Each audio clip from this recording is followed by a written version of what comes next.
नमो हरिहन्तानं नमो सिद्धानं नमो नमो वज्रायानं नमो लोहे सर्वतापनं हे सुपंच नमो कारुं सर्वपावपनाशनो मंगलानं परमं हवै मंगलम भगवान विष्णु मंगलम गौतम प्रभु मंगलम स्थूलिभद्राभ्या जय धर्मो सुमंगलम चत्तारि मंगलम हरिहंता मंगलम सुधा मंगलम साहु मंगलम केवली पन्नतो धम्मो मंगलम चत्तारि लोक जय जगजीव जोनि प्रियाणो जगद्गुरु जगानंदो जगनाथ जगवंदो जय सुयान प्रभु तीर्थयराणम पश्चिमो जय गुरुदानम जय महावीर सच्चिदानंद संपूर्ण विश्वज्ञं विश्वपावनं शंखेश्वर पुरुषोत्तम सुधर्मा स्वाहा अज्ञानतिमिरान्धानं ज्ञानाञ्जनशलाकया नेत्रमुन्मीलितं येन तस्मै श्रीगुरवे नमः। धर्म लाभ सबको बहुत बहुत आशीर्वाद।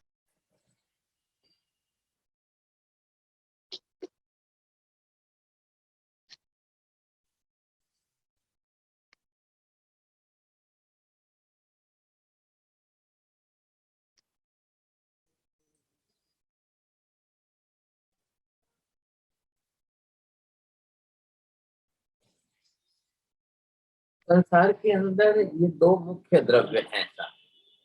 आकाश धर्मास्तिका सहयोगी द्रव्य है, आधारभूत द्रव्य है, गति स्थिति में सहायक है। लेकिन परस्पर मिलना जुलना संयोग वियोग संबंध आदि जो कुछ होता है वो इन दो के बीच में हो रहा है। अब द्रव्यानुयोग के विषय में आप अच्छी तरह समझ चुके हैं। दोनों द्रव्य स्वतंत्र है, संपूर्ण स्वतंत्र, भले ही एक दूसरे के साथ मिलकर रहे तो भी इनका अस्तित्व अपना अपना स्वतंत्र है। जो द्रव्यानुयोग के अंदर हमने पदार्थ का ज्ञान समझा है, सीखा है, जाना है, अब वही इस स्तवन के अंदर प्रैक्टिकल रूप में उपयोग में हुआ है। अगर ये द्रव्यानुयोग का ज्ञान प्राप्त करके हम प्रैक्टिकल रूप में परमात्मा भक्ति में उपयोग नहीं करेंगे तो कैसे होगा फिर? यहाँ पर यही विशेषता, देवचंद्र जी महात्मा द्रव्यानुयोग के बहुत बड़े अच्छे विद्वान हैं। पदार्थों का स्वरूप बहुत अच्छी तरह से उन्होंने अपनी तरह से प्रकट किया है और वही जो उनके अनुभव में लाया उसी को उन्होंने स्तवन के अंदर इस तरह से जोड़ दिया है। हर व्यक्ति इस पदार्थ स्वरूप को समझ करके परमात्मा की साधना करे, ये बात यहाँ पर मुख्य है। अब कैसे हम जो है अध्यात्म की तरफ कैसे मुड़ेंगे साहब? पहले हम जो है आत्मा को पहचाने के एक स्टेप हमारा हो जाएगा, आगे निकलेंगे आप, आगे आकर के पहले आत्मिक तो बनेंगे आप, आत्मा भाव वाले बनेंगे समझे, फिर आगे बढ़कर हम थर्ड स्टेज पर जाएंगे तब ये भेद ज्ञान होगा आपको। अब आगे बढ़कर के आप जाएंगे तब आते आते अध्यात्म कक्षा के अंदर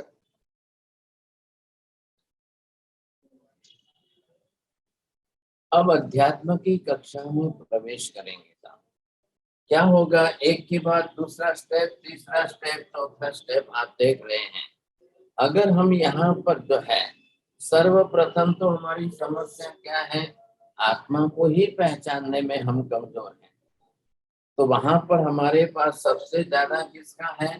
ये देह का जो स्वरूप है। अब पहले हम देह भाव के अंदर है, अभी आत्मा भाव में नहीं रम रहे हैं, तो ये जो जीव है ये अब ये देह भाव में ज्यादा रहेगा, आत्म भाव में नहीं रह पाएगा।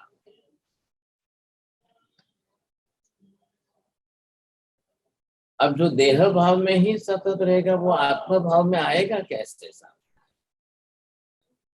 हम देह भाव में रखते हैं, देहाध्यास की वृत्ति वाले बन गए, देह रंगी है, पुद्गल रंगी है, देह रागी हो गए, देहानंदी हो गए, पुद्गलानंदी हो गए। ये सब शब्द हमको बहुत जरूरी काम के हैं यहाँ पर। तो ये कक्षा जो हमारी हो गई है, अब देहानंदी की कक्षा क्यों हमारी बन गई, जबकि देह पुद्गल का बना हुआ पिंड है? क्या हम इतना नहीं समझ पा रहे हैं? यही हमारी सबसे बड़ी कमजोरी है। यहाँ पर क्या कह रहे हैं, इनको जो स्वरूप स्पष्ट करना है वो ये साफ कह रहे हैं साहब, इस तरह से समझिए। जीवन अभिपुगले नैव पुगल गदा, पुगलाधार नहीं दासरंगी। परतमा ईश नहीं पर अपर ऐश्वर्यता, बस्ती पतर में कदा पर संग। अब यहाँ पर आपको क्या ख्याल आएगा, कैसे ख्याल आएगा? जीव कभी पुद्गल है ही नहीं साहब, और पुद्गल कभी जीव ही नहीं बनता है। अब दोनों बात है कि नहीं, समझे कि नहीं? तो ये हमको ख्याल आना चाहिए साहब। अब जीव पुद्गल ही नहीं है और पुद्गल जीव नहीं है। क्यों नहीं है साहब? दोनों द्रव्य संपूर्ण स्वतंत्र हैं, भले ही अनंत काल तक मिल करके इकट्ठे रहे तो भी कभी कुछ नहीं हो सकता है। जीव कभी पुद्गल बन ही नहीं सकता है, पुद्गल कभी जीव बन ही नहीं सकता है। अब इसका क्या करना है? तो द्रव्य का स्वभाव है, दोनों द्रव्यों का अपना अपना मूल सब, और सभी द्रव्यों का अपना अपना स्वभाव है। यही शब्द ये छठी गाथा में स्पष्ट कर रहे, जीवन नवी पुद्गले नैव पुद्गल सदा, पुद्गलाधार नाही दासरंगी। अब जीव तो कभी पुद्गल बना नहीं है, न पुद्गल का आधार बना है, क्या है, न पुद्गल के गुण जीव ने अपनाए हैं। सिर्फ हुआ क्या है साहब, पुद्गल ने आकर के जीव के ऊपर अपना अधिकार जमा लिया है। तो ये बात पहले हमको यहाँ स्पष्ट हो जानी चाहिए था। अब ये हमारा शरीर है और यहाँ ये शरीर किसका बना हुआ है आपका?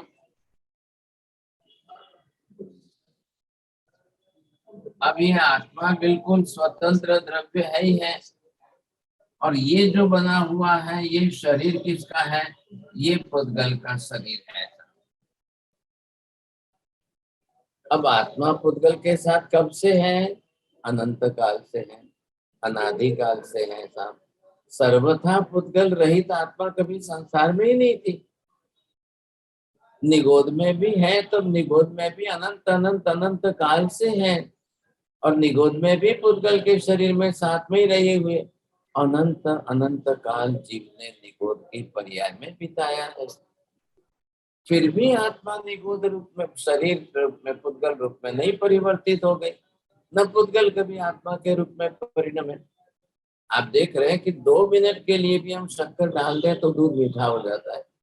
2 मिनट की संगत से भी दूध जो है बिल्कुल मीठा हो जाता है, लेकिन अनंत काल की संगत से भी आत्मा कभी पुद्गल क्यों नहीं बन रही, क्यों नहीं बन सकती है, क्या तकलीफ है? यही है, पुद्गल द्रव्य का अपना स्वभाव है, आत्मा ने अपना स्वभाव बना कर रखा है। तो ये हम क्यों नहीं पहचान लेते हैं? अब रहना पुद्गल में है, जो आनंद वेदन किसका स्वभाव है? ये यहाँ पर आप देखेंगे, इसको हमने नाम दिया है आनंद वेदन। अब ये आनंद वेदन का स्वयं आत्मा अपने आनंद का, जब हम आनंद शब्द को गौण करके सुख दुख शब्द का प्रयोग ज्यादा करते हैं ना, तब क्या होता है? तब आत्मा क्या समझती है साहब, सबको सुख पसंद है, दुख पसंद नहीं है। सुख लोग चाहते हैं, दुख नहीं चाहते हैं। तो लोग ये हमेशा प्रयत्न करते हैं कि नहीं नहीं, मैं तो सुख लक्ष्य हूँ, मुझे तो सुख चाहिए। यहाँ पर सुख दुख भी कर्म संजोग निमित्त वाले हैं।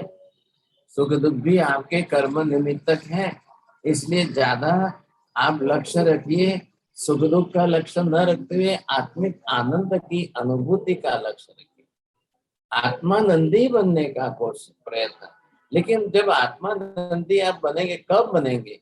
पहले हम यहाँ पर पुद्गल के अंदर बैठ करके आज दिन तक हमने क्या किया है, पुद्गलानंदी बने हुए। पुद्गलानंदी क्यों बने हैं? पुद्गल में दृष्टि रखी है, पुद्गल में सुख बुद्धि बना ली है। जीव का सबसे बड़ा मिथ्यात्व क्या है? पुद्गल में सुख बुद्धि बनाना, पुद्गल के अंदर ही स्वयं की अपनी बुद्धि बनाना। आत्मा का भान न हो, आत्मा की पहचान न हो, पुद्गल की पहचान से इतनी ज्यादा हो कि पुद्गल में इतना आनंद मानने लग जाए, पुद्गल का इतना रागी बन जाए, पुद्गल का इतना भोगी बन जाए कि हम हर सुख उसको पुद्गल में ही दिख रहा है। वो पुद्गल से अपनी बुद्धि ऊपर नहीं उठा रहा है। ये क्या करना है आपको यहाँ पर? ये वेद ज्ञान करना है, लेकिन हमने क्या किया है? अभेद ज्ञान। तो ये हमारी सबसे बड़ी कमजोरी हो गई। हमने पुद्गल और आत्मा इन दो के बीच में अभेद ज्ञान कर लिया है, हमारी समझ विपरीत हो गई। बस यही विपरीतता मिथ्यात्व है, विपरीत भाव ही मिथ्यात्व का काम लक्ष्य है। तो पहले हम इससे तो अलग होने की कोशिश करें थोड़ी, अब मिथ्या भाव न लाए अंदर से, विपरीत भाव को निकालने की कोशिश करें अंदर से।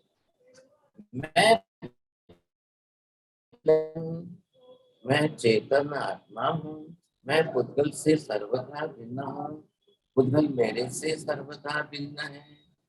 द्रव्य रूप में भी पुद्गल से मेरा कोई तालमेल नहीं बैठता है, गुण रूप में भी पुद्गल के तो वर्ण गंध रस स्पर्श, मेरे गुण ज्ञान दर्शन आदि है, मैं ज्ञान दर्शन आदि गुणों युक्त चेतना वाला तत्व, मैं चेतन आत्मा। अब ये कौन करेगा?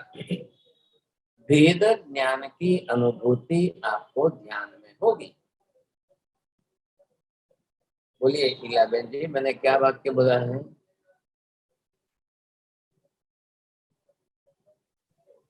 हमें वेदन ज्ञान की अनुभूति करनी है। वेद ज्ञान की अनुभूति ध्यान में होती है, बिना ध्यान के वेद ज्ञान की अनुभूति बहुत मुश्किल होती है, संभव नहीं है। हम अभेद भाव में हैं, पुद्गल और आत्मा के बीच में अभेद बुद्धि बना ली है, अब ध्यान नहीं होगा। पहले ज्ञान फिर ध्यान। क्या ज्ञान प्राप्त करेंगे? अभेद ज्ञान में से भेद ज्ञान में आने का पहले ज्ञान प्राप्त करिए।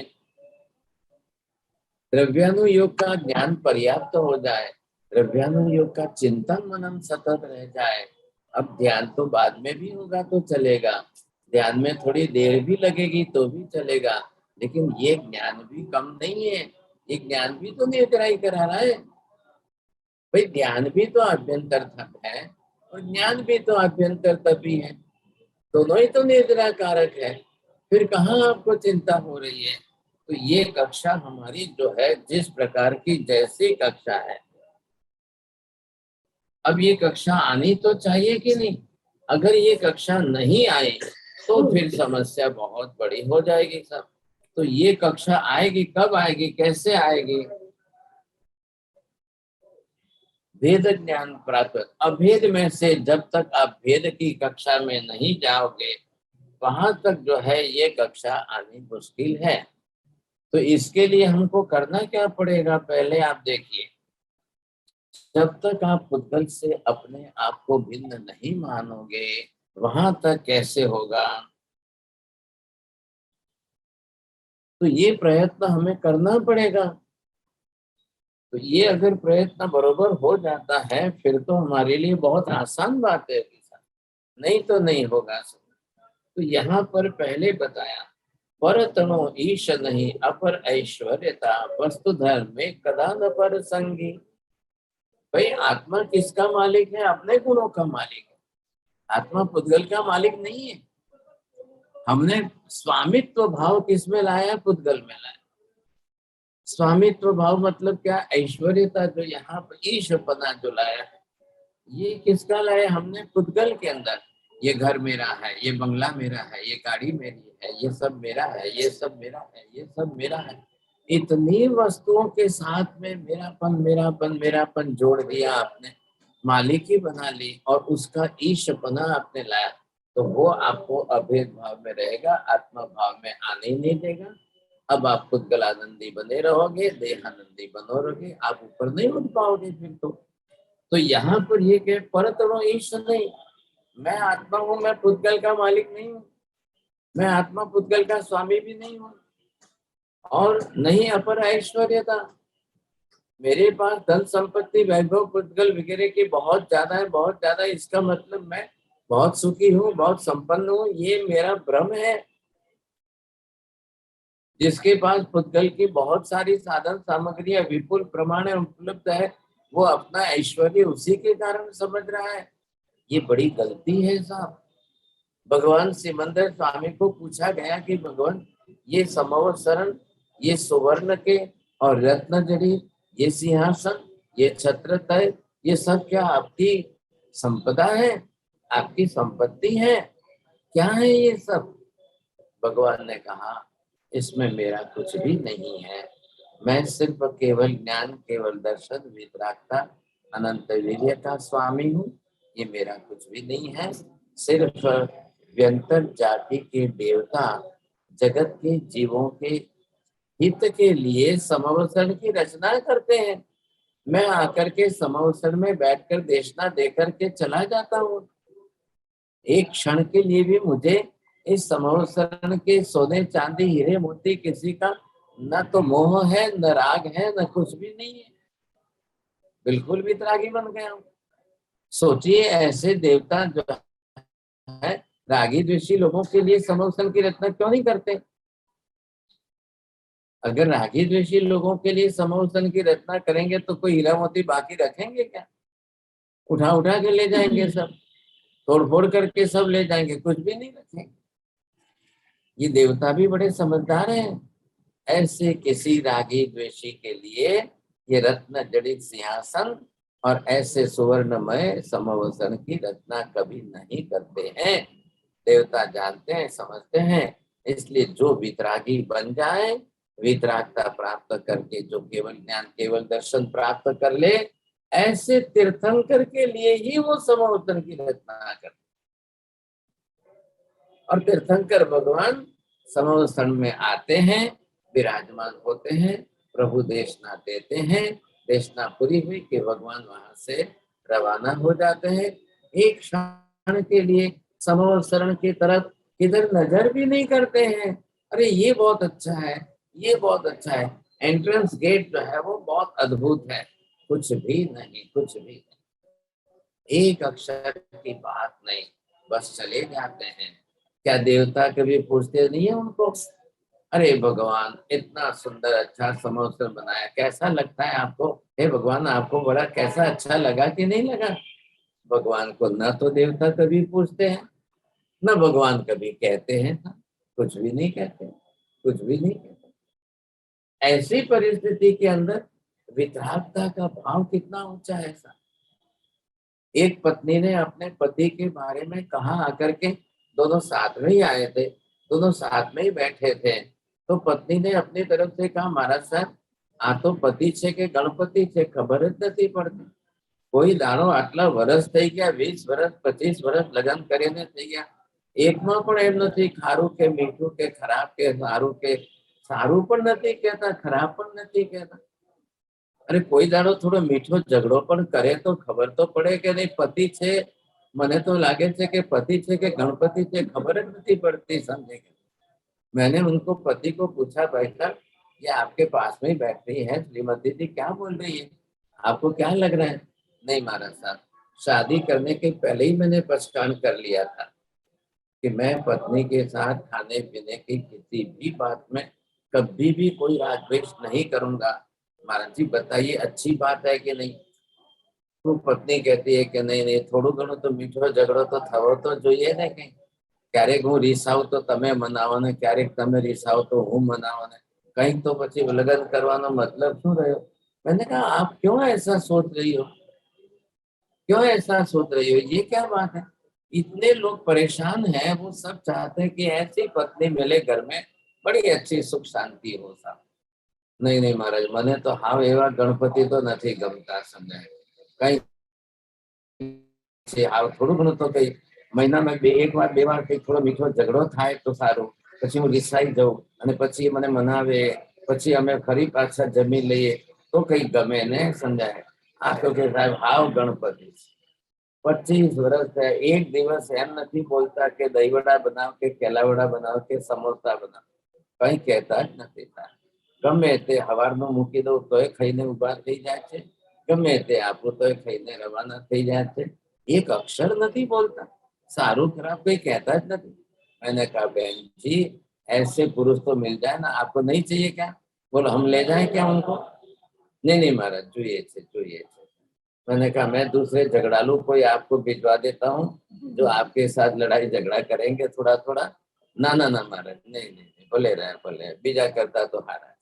मैंने कहा ये तो बहुत अच्छी मेहनत कर रहे हैं, लड़ना झगड़ना इनको भी आता है, कोई नहीं लड़ सकते ऐसी बात नहीं है, लेकिन ये तो इस कक्षा में पहुंच गए, ये आत्मा ऐसी कक्षा में पहुंच गए हैं, अब इनको कोई क्लेश कसाय कोई राग द्वेष करना नहीं है. ये जागृत आत्मा है, उपयोग वाली आत्मा है. अब मुझे निरर्थक कर्म बंधेगा. आहार तो पेट के लिए है, शरीर चलाने के लिए आहार है. आहार के निमित्त राग द्वेष करके जीवन बिगाड़ना नहीं है. आहार के निमित्त राग द्वेष करके तिर्यंच गति मुझे लानी नहीं है.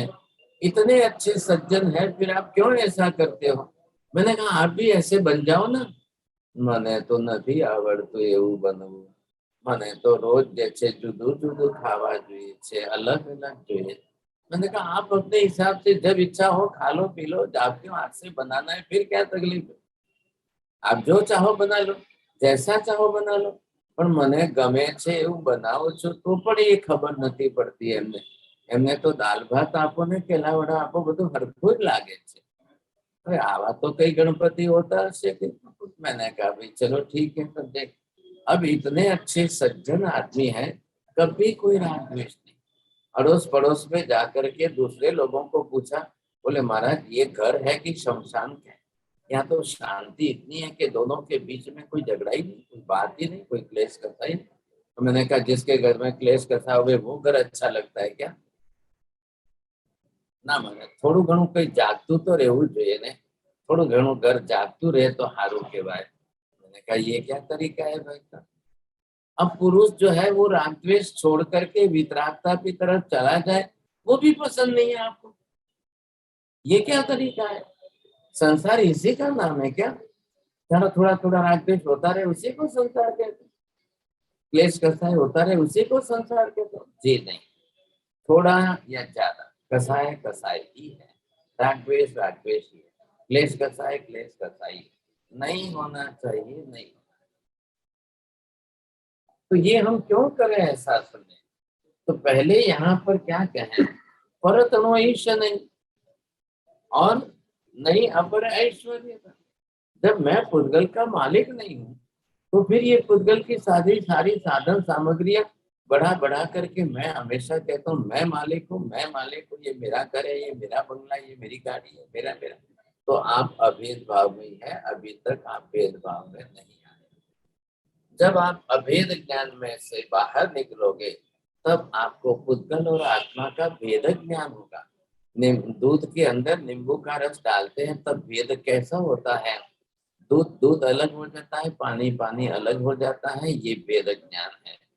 दोनों मिले हुए हैं, दूध पानी मिल करके एक रस बने हुए हैं, लेकिन दोनों भिन्न है, इतना ज्ञान होना तो चाहिए. कब हो रहा है कि हम नींबू डालते हैं तब दोनों अलग हो जाते हैं, तब आपको पता चल जाता है. तो यहाँ पर भी करिए ना भाई साहब, ये तत्व ज्ञान है, ये पदार्थ ज्ञान है, ये क्या कर रहा है? ये आपके अंदर इस ज्ञान में ये भेद ज्ञान करा के पुद्गल अलग है, आत्मा अलग है। पुद्गल को अपने सिर पर हावी मत होने दो कभी, पुद्गल को अपना मालिक मत बनने दो कभी, और पुद्गल ही अपनी पहचान मत बनाओ। कल आपको कोई पुद्गलों से पहचाने नहीं, भाई साहब ये बंगला किसका मालूम है, ये इनका बंगला है, देखो ये फलान से। नहीं, हमको ये नहीं चाहिए, हमको पुद्गल की पहचान नहीं चाहिए, ये आपको दूर करनी है। वस्तु धर्म कदा न परसंगी, ये क्या है दोनों का, वस्तु धर्म बोलते हैं। इसलिए भगवान ने सिद्धांत भी क्या बना के दिया है। अब आप ये देख लीजिए, दोनों के बीच में संबंध जोड़ेंगे तब आपको ये ख्याल आएगा। अब क्या स्वभाव सिद्धांत बना दिया है,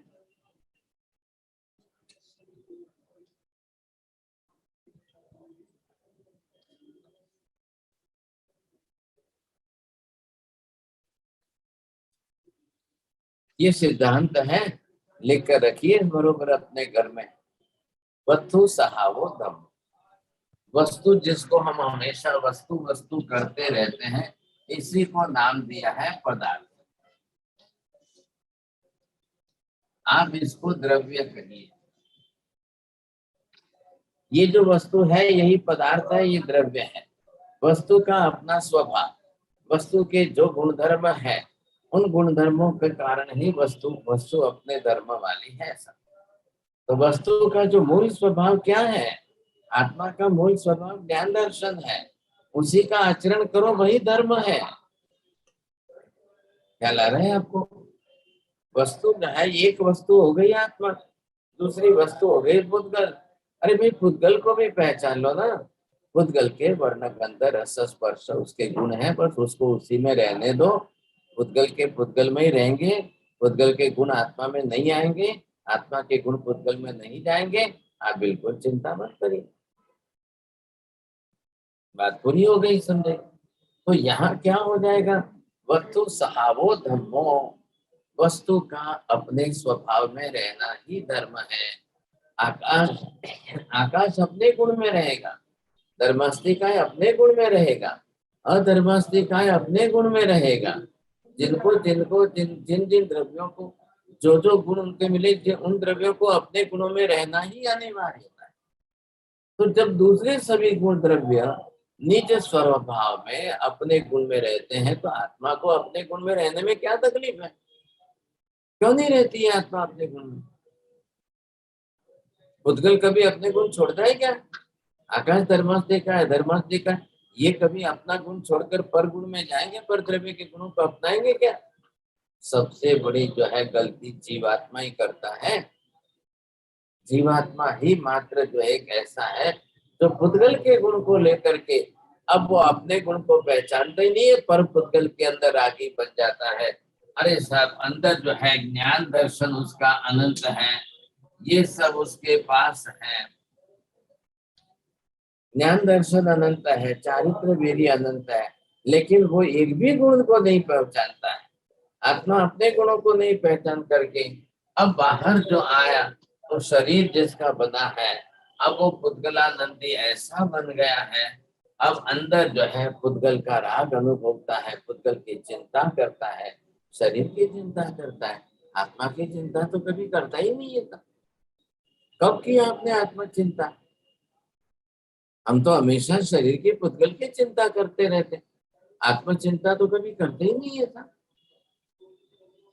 कब आपने की, बोलिए कुंजल बहन, आपने आत्म चिंता कब की है।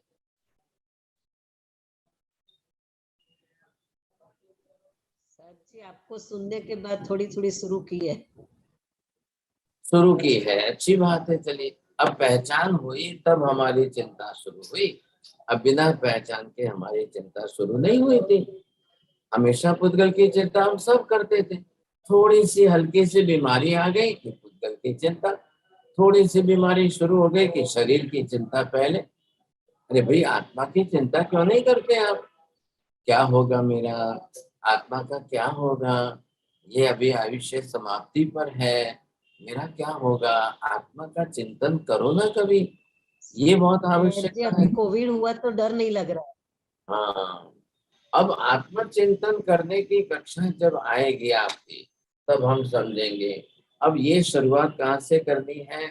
आपको वेद ज्ञान से करनी है। बिल्कुल मैं आत्मा हूँ, ये पुद्गल है, मैं पुद्गल का मालिक नहीं हूँ, मैं पुद्गल का स्वामित्व तो नहीं बना सकता हूँ। अब मेरी चिंता बिगड़ जाएगी। एक भाई साहब की तबीयत ज्यादा नरम थी, हमको बुलाए, हम हॉस्पिटल में गए सर। अब वो बड़े खरबोपति है, अरबोपति खरबोपति है, संपत्ति खूब है। अब महापत्नी ने कहा महाराज साहब मंगलिक सुनाओ, मंगलिक सुनाओ।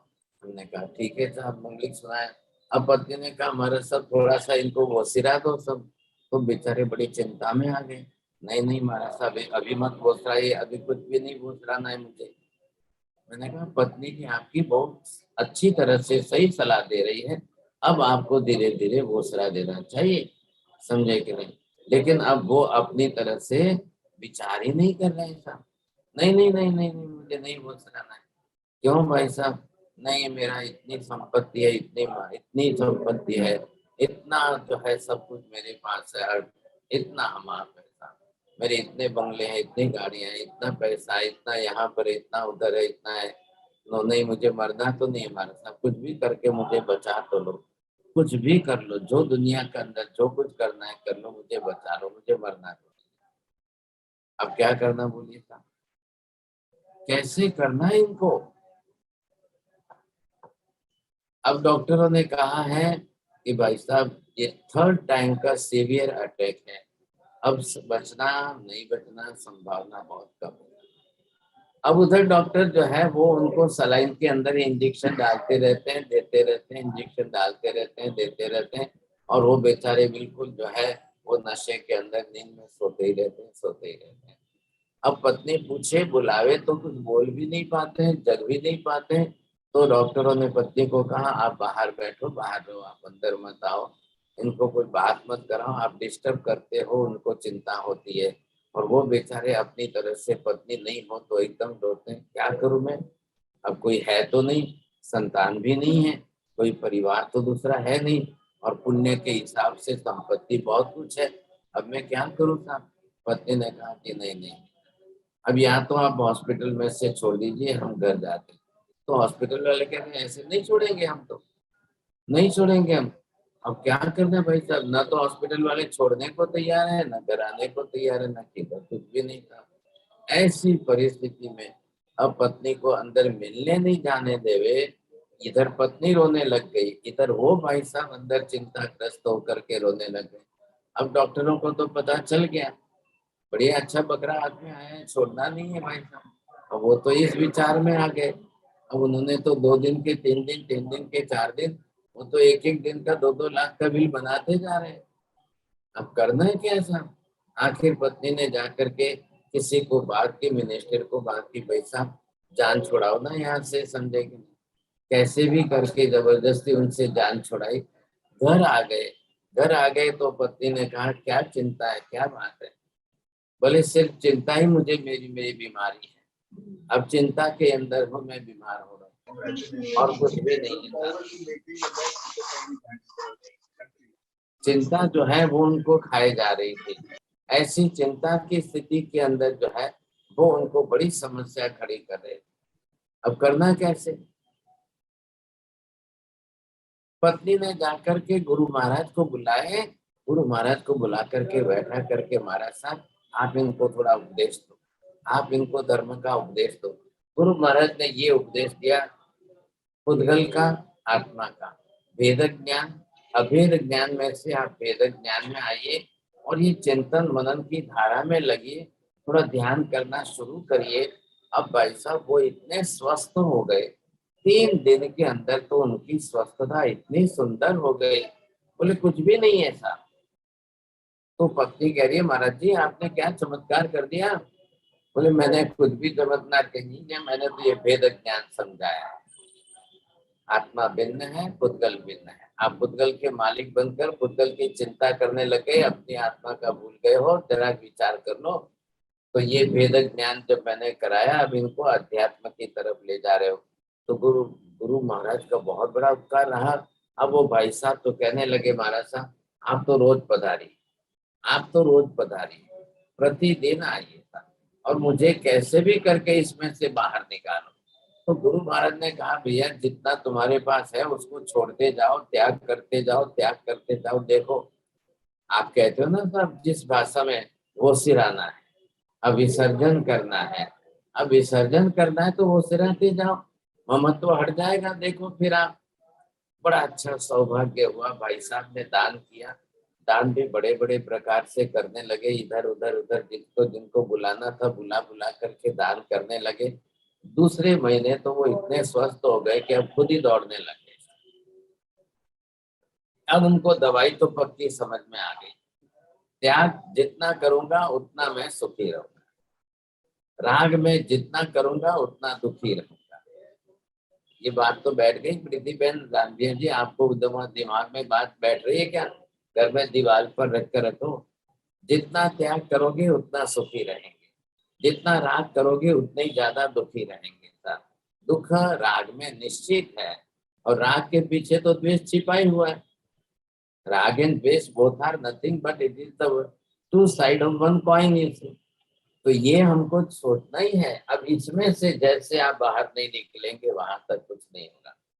आगे देखिए, और एक गाथा है, 7वीं गाथा क्या कह रही है?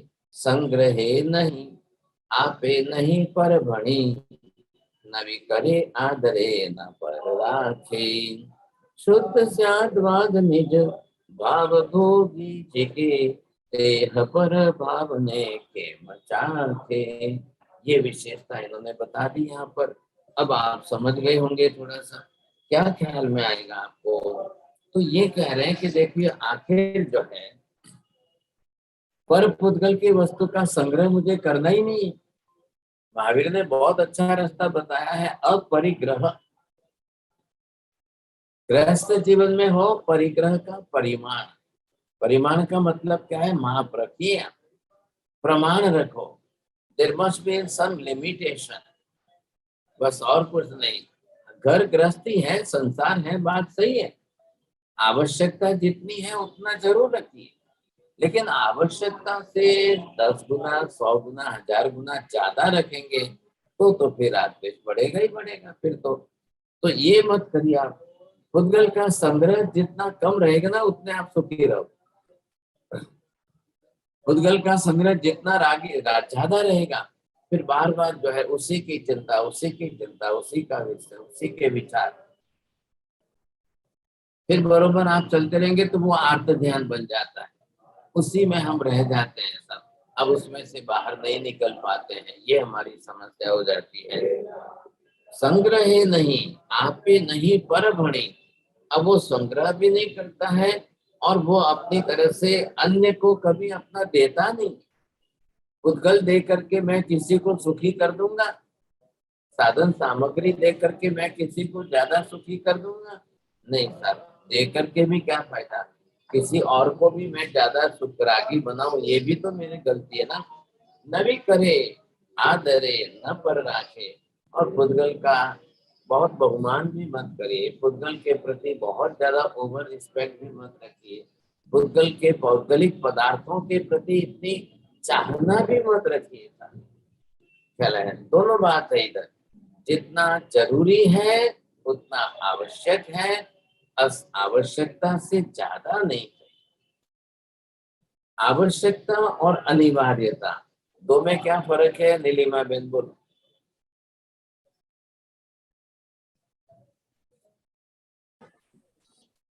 સાહેબજી આવશ્યક એટલે જેટલી જરૂરી હોય એટલું, અને આસક્તિ એટલે વધારે સંગ્રહ કરવો. नहीं नहीं, आवश्यकता और अनिवार्यता। आवश्यकता में क्या है कि उसके बिना चल सकता है, लेकिन अनिवार्यता ये है कि उसके बिना चलता नहीं है साहब। कपड़े पहने बिना नहीं चलेगा, ख्याल है? तो कपड़े आवश्यक है, अनिवार्य है। અનિવાર્ય है. आवश्यकता कितनी है? 2 कपड़े की है कि 10 कपड़े की है? अगर 10 की है तो 200 की तो जरूर नहीं है ना। 200 के बिना तो चल सकता है, 10 के बिना नहीं चल सकता है, तो ठीक है आप 10 रखिए। लेकिन वहां क्या होगा, एक मर्यादा आ जाएगी।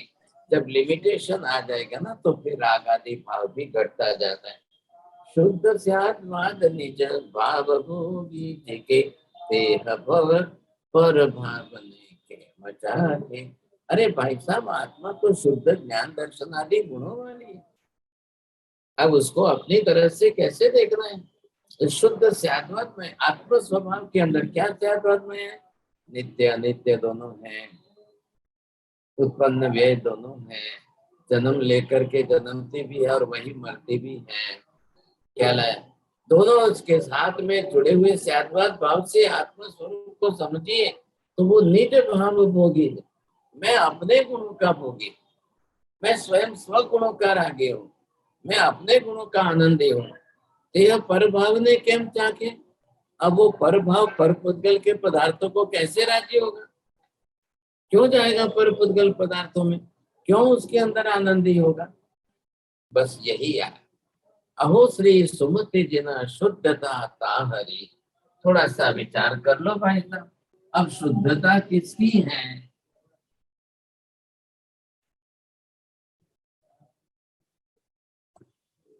यहाँ पर हम जो देख रहे हैं कि शुद्धता जो है, अब ये शुद्धता किसकी है?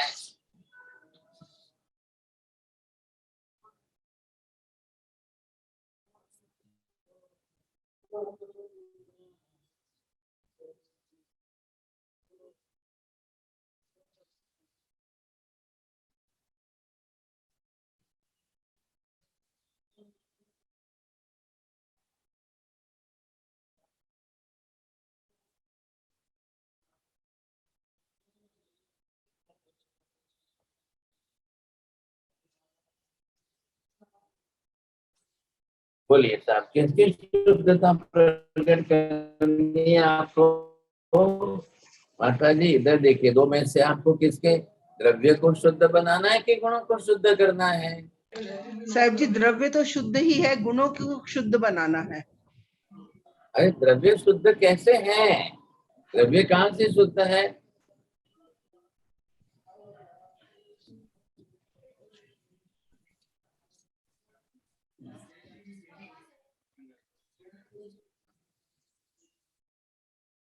इधर क्या हो गया है? ये है आत्मद्रव्य। अब आत्मद्रव्य किसके कारण अशुद्ध है? ये पुद्गल द्रव्य के कारण। अब ये पुद्गल द्रव्य जो जितने प्रमाण में ऊपर चढ़ गया है, ये है अशुद्धि। द्रव्य की अशुद्धि कौन सी है? पुद्गल परमाणुओं की। हाँ जी, स्वद्रव्य में, आत्म द्रव्य में पर द्रव्य ने आकर अपना अड्डा जमा दिया है, ये उसकी अशुद्धि है साहब। इधर क्या हुआ है? दूसरी तरफ गुण के बारे में क्या हुआ है? तो एक एक प्रदेश में आत्मा के जो गुण है वो कितने हैं? अनंत ज्ञान है, अनंत दर्शन है, अनंत चारित्र है, एक एक प्रदेश में है। तो ये कर्मों ने क्या किया है? कर्म मतलब क्या? आत्मा प्रदेशों के साथ पुद्गल के वर्गणा का आकर बंद होना, ये है कर्म। जी। तो कर्म तो हमेशा ही जो है वो अशुद्धि ही करता है। कर्म शुद्ध नहीं है, कर्म तो अशुद्धि ही बढ़ा रहा है। अब आपको क्या करना है? गुणों का क्या हो गया? ये जब कर्म आकर के आत्मा पर ढक गए तो इसने क्या किया है? गुणों को ही ढक दिया। ऐसा चिपके हैं कार्बन वर्गणा के परमाणु आत्मा प्रदेशों के साथ, और कार्य क्या किया है? उसने गुणों को ढकने का काम कर दिया है। जी। तो ये दोनों तरफ से अशुद्धि आ गई। अब आपको क्या करना है? द्रव्य की शुद्धि भी करिए, गुण की भी शुद्धि करिए। कैसे करेंगे? गुणों का चिंतन, गुणों का स्मरण, गुणों की वृद्धि, गुणों के तब आप गुणों को शुद्ध करते करते, और इधर से क्या करेंगे आप? ये कार्बन वर्गणा के पुद्गल परमाणुओं को फिर निकाल करके बाहर करिए था। अब जैसे जैसे आप निकाल करके बाहर करते जाओगे, ये जब निर्जरा होती जाएगी,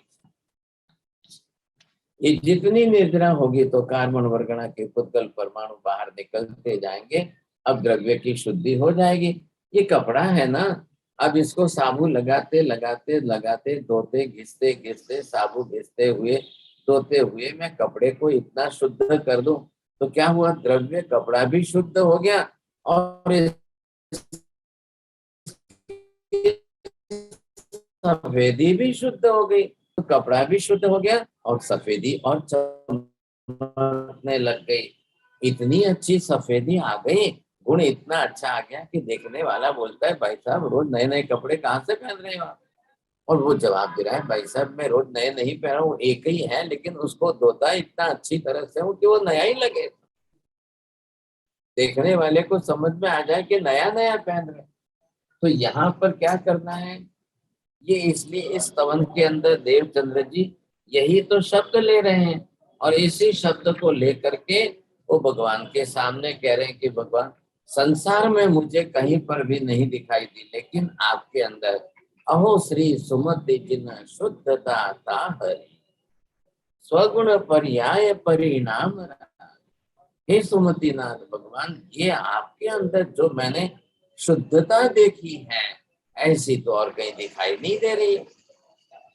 ये सम्यक दर्शन की भाषा देखिए, अहो श्री सुमति जिना शुद्धता तारी, द्रव्य से भी आपकी आत्मा की शुद्धता, गुण से भी आपकी आत्मा की शुद्धता और पर्याय से भी आपकी आत्मा शुद्ध हो गई, सिद्ध हो गई। तो ये कितनी बड़ी बात है।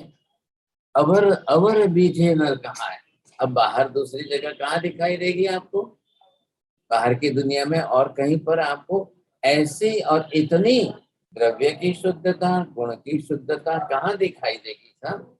बहुत मुश्किल बात है साहब, समझे कि नहीं।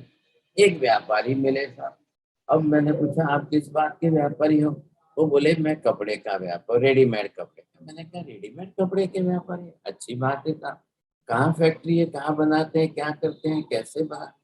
तो उन्होंने कहा महाराज मेरी बात आप मेरी पोल मत खोल देना, मैं पुराने कपड़े लाता हूँ, जो लोगों ने यूज करके फेंक दिए होते हैं ना, वो पुराने कपड़े लाता हूँ, फिर उसको इतने अच्छे बना देता हूँ, इतने अच्छे बना करके फिर वापस मैं उसको नए करके रेडीमेड गारमेंट की दुकान में बेचता हूँ और वो पुराने कपड़े नए के भाव में बिक रहे हैं।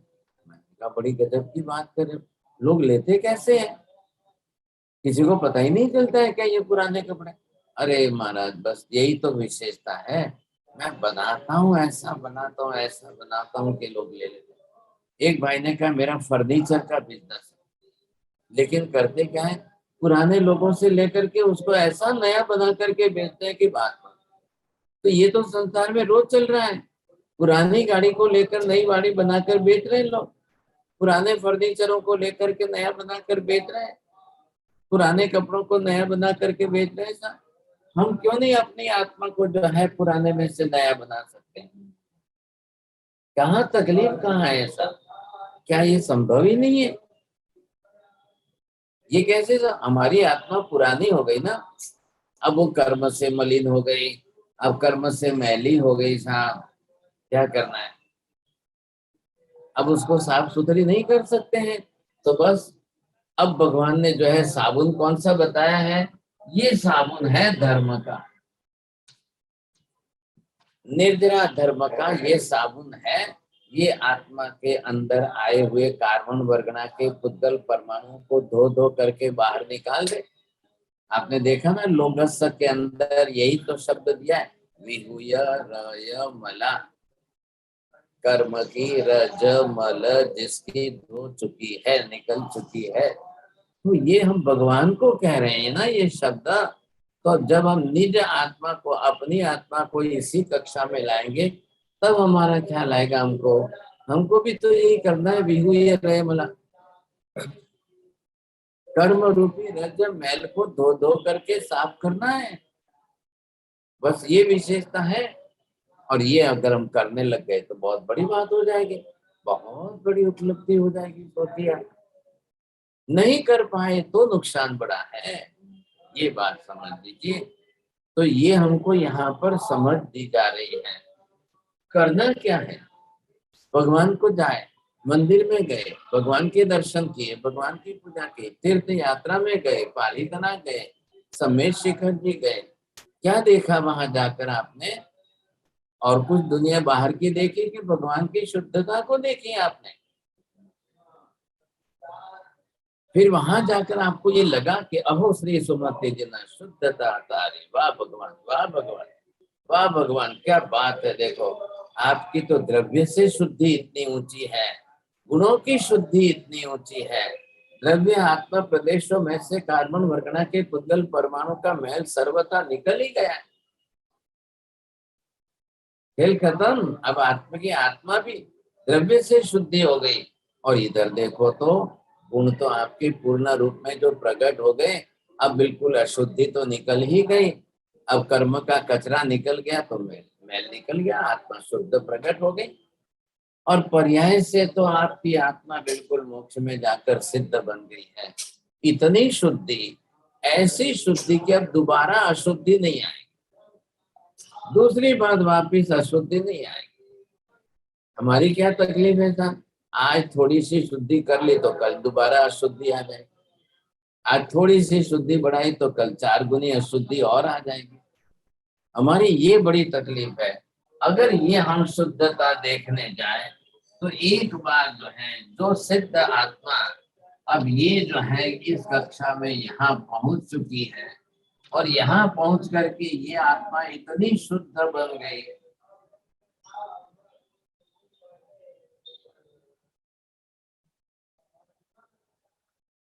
अब ये आत्मा इतनी शुद्ध हो गई, शुद्ध हो गई, शुद्ध हो गई कि शुद्धता की अंतिम कक्षा में सिद्ध हो गई। आ रहा है ख्याल में आपको? क्या हुआ, ये शुद्धता है, लेकिन शुद्धता इतनी ऊंची आ गई कि खुद ही सिद्ध बन गए था। अब ये जो शुद्धता है, सिद्ध बनना मतलब अंतिम कक्षा की शुद्धता आना है। अब दोबारा कभी अशुद्धि आएगी ही नहीं। हमारे जैसी नहीं है, आज हम शुद्ध हुए तो कल वापस अशुद्ध हो जाएंगे, लेकिन ये तो कभी अशुद्ध होंगे ही नहीं था। इनकी शुद्धता बहुत अद्भुत प्रकार की है। तो ये हमको यहाँ पर विशेष रूप में समझा रहे हैं। अब ये है स्तवन, जरूर थोड़ा बड़ा है, 10 गाथा के, और विषय थोड़ा क्लिष्ट था। अध्यात्म की तरफ हम कैसे मुड़े, ये बात इन्होंने यहाँ विशेष रूप से की है।